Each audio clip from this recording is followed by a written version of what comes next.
Hello दोस्तों, आज की कहानी एक ऐसी लड़की पर आधारित है जिसे उसका हस्बैंड समय नहीं देता और वो अपने पति की गैर हाजिरी में मर्दों को घर बुलाकर गुलछर्रा उड़ाती है। पर इस शौक के चक्कर में वो कौन सी मुसीबत में पड़ जाती है, ये वीडियो के एंड में आपको पता लग जाएगा। मूवी का नाम है डार्कर शेड्स ऑफ एलिस, जिसे डायरेक्ट किया है जेमी वॉटसन ने। कहानी की शुरुआत एलिस से होती है, जो अपने वेडिंग एनिवर्सरी के दिन अपने पति निक का इंतजार कर रही होती है और मन ही मन फैंटेसी सपने सोचने लगती है। बहुत देर वेट करने के बाद जब उसका पति निक नहीं आता तो वो निक के ऑफिस चली जाती है, जहां निक सेक्रेटरी जेना के साथ गप्पे लड़ा रहा था। एलिस को देखते ही जेना वहां से चली जाती है। एलिस निक से शिकायत करती है कि इतनी देर मैंने घर पे तुम्हारा वेट किया, तुम आए नहीं। तुम्हें तो ये भी नहीं पता कि आज हमारा एनिवर्सरी है। निक के पास कोई जवाब नहीं होता और उसी वक्त उसे कॉल आता है और वो बहाना बनाकर निकल जाता है। एलिस मायूस हो जाती है और मन ही मन खुद को कोसने लगती है कि मैंने इससे शादी ही क्यों की। सीन शिफ्ट होता है और हम देखते हैं कि एलिस अपनी सहेली लैला को निक और जेना की अफेयर के बारे में बताती है। लैला कहती है कि अगर वो दूसरी लड़कियों के साथ मजे ले रहा है तो तुम भी किसी को ढूंढ कर मजे लो। पर एलिस निक से सच्चा प्यार करती है, इसलिए वो ऐसा करने से मना कर देती है। अब देखना यह है कि आखिर कब तक एलिस का सच्चा प्यार निक के प्रति जिंदा रहता है।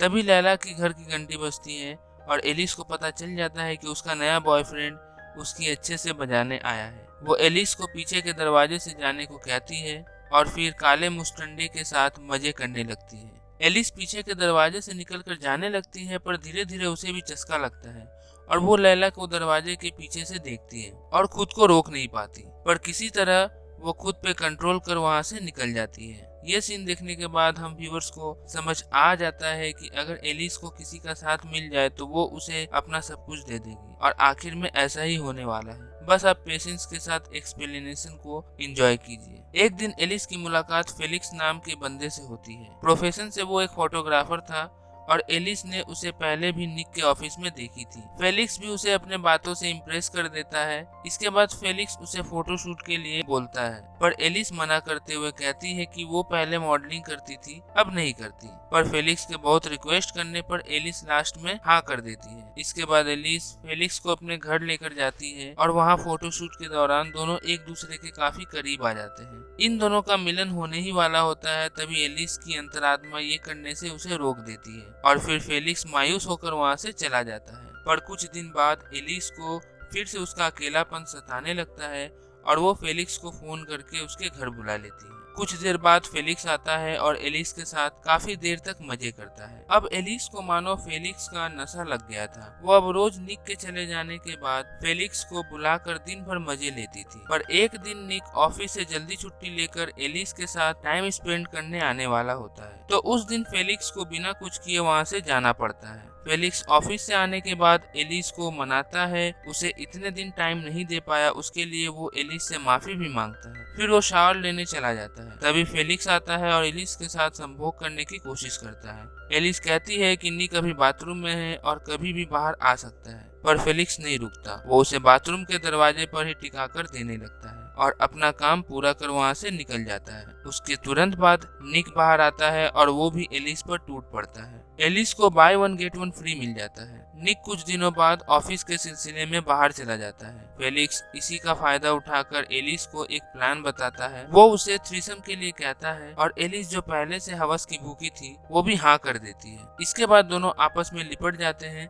तभी निक का सेक्रेटरी टेसा वहां आ जाती है और उन दोनों को करते हुए देख लेती है। एलिस टेसा से रिक्वेस्ट करती है कि वो निक को कुछ भी ना बताए। अगले दिन फेलिक्स अपने एक दोस्त को एलिस के घर लेकर जाता है। उसका पप्पू देख एलिस घबरा जाती है, पर फेलिक्स के कहने पर एलिस बाथटब में उसके साथ जम के मजे करती है, जिसे फेलिक्स खड़ा होकर देखता है और अपना पप्पू शांत करने लगता है। इसके बाद हर रोज फेलिक्स नए नए लड़कों को एलिस के घर बुलाता है और सभी एलिस का भरपूर मजा लेते हैं। अगर फ्री में मजे करने के लिए ऐसी लड़की मिले तो कौन छोड़ता है, और एलिस को भी इसमें काफी मजा आ रहा था। कुछ दिन बाद निक अपना बिजनेस ट्रिप खत्म कर घर लौटता है तो उसके हाथ निक का जैकेट लगता है। वो एलिस से सवाल करने लगता है कि ये जैकेट कहाँ से आया। एलिस इस बारे में कुछ कहती तभी फेलिक्स वहाँ आ जाता है और अपना परिचय देते हुए कहता है कि वो एक फोटोग्राफर है और एलिस की कुछ तस्वीरें क्लिक करना चाहता है। एलिस अपना मॉडलिंग करियर स्टार्ट करना चाहती है। एलिस की मॉडलिंग करियर स्टार्ट होने की बात सुन निक खुश हो जाता है, क्योंकि निक भी यही चाहता था कि एलिस फिर से अपना मॉडलिंग करियर स्टार्ट करे।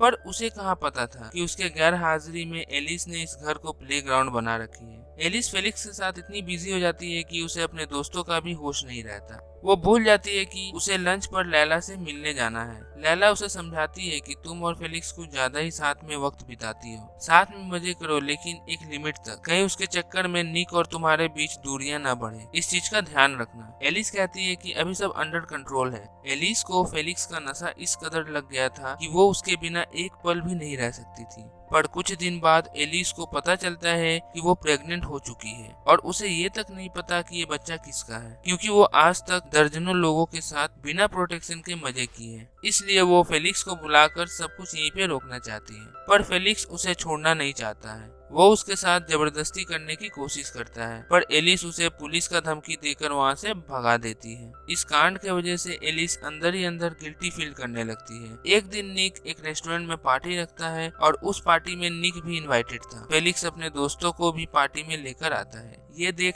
एलिस थोड़ी अनकंफर्टेबल फील करती है। फेलिक्स टेबल के नीचे से एलिस को परेशान करने लगता है। एलिस उठकर वॉशरूम चली जाती है। फेलिक्स भी उसके पीछे पीछे वॉशरूम चला जाता है, और वहाँ इन दोनों के बीच बहस होने लगती है। पर तभी जेनेट वहाँ आ जाती है और उसे देख फेलिक्स वहाँ से चला जाता है। पर फेलिक्स इतनी आसानी से उसका पीछा छोड़ने वाला नहीं था। वो एलिस के घर वीडियो टेप भेजता है जो उसने रिकॉर्ड किए थे। निक वो वीडियो टेप देखने ही वाला होता है कि एलिस उस टेप को छिपा देती है। फेलिक्स के इन्हीं हरकतों की वजह से एलिस परेशान हो जाती है और उससे आखिरी बार मिलकर ये सब खत्म करने का सोचती है। मिलने के बाद फेलिक्स उससे कहता है कि मैं ये सब रोक दूंगा, बस तुम आखिरी बार मेरे घर आओ और मैं जैसा बोलूंगा तुम्हें करना पड़ेगा। एलिस उसकी बात मान लेती है और अगले ही दिन फेलिक्स के घर जाती है।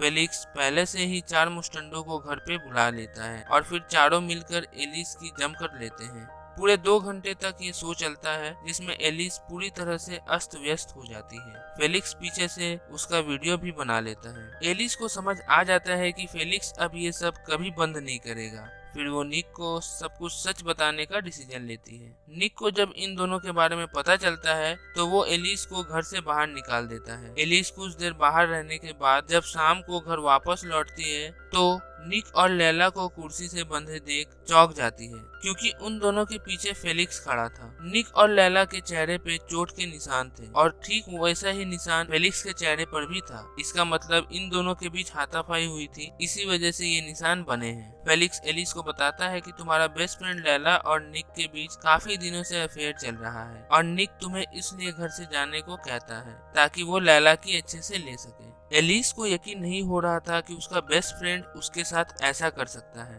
पर जब निक इस बात को एग्री करता है तो एलिस को समझ आ जाता है। पर तभी फेलिक्स को गुस्सा आता है और वो निक के पेट में चाकू मारकर वहाँ से भाग जाता है। इससे पहले कि फेलिक्स वापस आता, एलिस लैला का हाथ खोल देती है और उसे यहाँ से जाने को कहती है। लैला नीचे हॉल में जाकर पुलिस को कॉल लगा ही रही होती है कि फेलिक्स वहाँ आ जाता है और लैला को हथौड़े से मार मार कर उसकी हत्या कर देता है। तभी वहाँ एलिस भी आ जाती है और फेलिक्स से उसका हथौड़ा छीन उसे मार डालती है। 6 महीने बीत जाते हैं और हम एलिस और निक को देखते हैं जो हैप्पीली लाइफ स्पेंड कर रहे हैं। निक कुछ मेडिकेशन के वजह से बच जाता है और कहानी यहीं पर समाप्त हो जाती है। इस मूवी में अगर निक एलिस को अच्छे से टाइम देता तो वो फेलिक्स के प्रति अट्रैक्ट नहीं होती और आज लैला और फेलिक्स भी जिंदा होता। मोरल ऑफ द स्टोरी ये है कि फैमिली में ऑलवेज एक दूसरे को टाइम देना चाहिए और फैमिली लाइफ और वर्क लाइफ को हमेशा बैलेंस रखना चाहिए। अगर आप हमारे चैनल में नए हैं तो लाइक, शेयर एंड सब्सक्राइब करें। अब हम आपसे मिलते हैं नेक्स्ट इंटरेस्टिंग वीडियो में।